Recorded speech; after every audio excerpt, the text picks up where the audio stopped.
Assalamualaikum warahmatullahi wabarakatuh. Salam dan bahagia. Perkenalkan, nama saya Cindy Roselina, NIM 2018008309. Di sini saya akan menjawab pertanyaan, dalam kondisi seperti apa sebuah perusahaan internasional memilih untuk membuat produk sendiri, dan dalam kondisi seperti apa sebuah perusahaan internasional memilih untuk membeli produk dari perusahaan lain. Perusahaan internasional memilih untuk membuat produk sendiri dalam kondisi perusahaan telah melakukan riset pasar, seperti adanya permintaan pasar atau banyaknya permintaan pasar dari pasar global maupun pasar domestik. Hal itu tentu perusahaan akan memilih untuk membuat produk sendiri.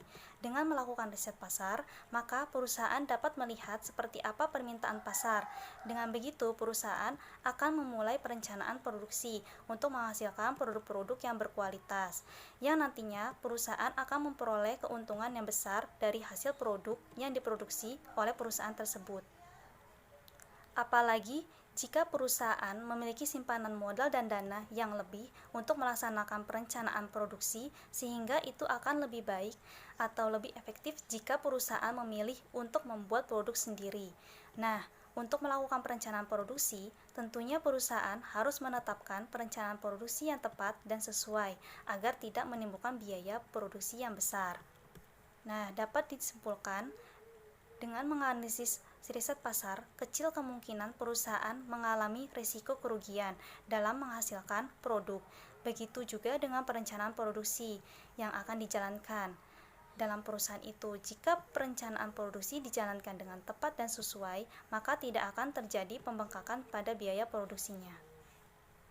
Selanjutnya, perusahaan memilih untuk membeli produk dari perusahaan lain dalam kondisi perusahaan memiliki keterbatasan sumber daya seperti bahan baku yang dimiliki perusahaan itu.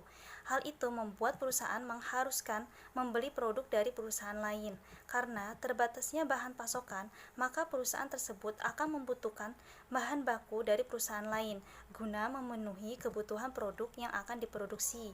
Tetapi dalam membeli produk tersebut, tentunya perusahaan akan melakukan riset produk dan riset harga untuk mengetahui kualitas dari produk itu, serta dapat mengetahui harga yang paling murah, sehingga nantinya perusahaan mampu bersaing di pasar global.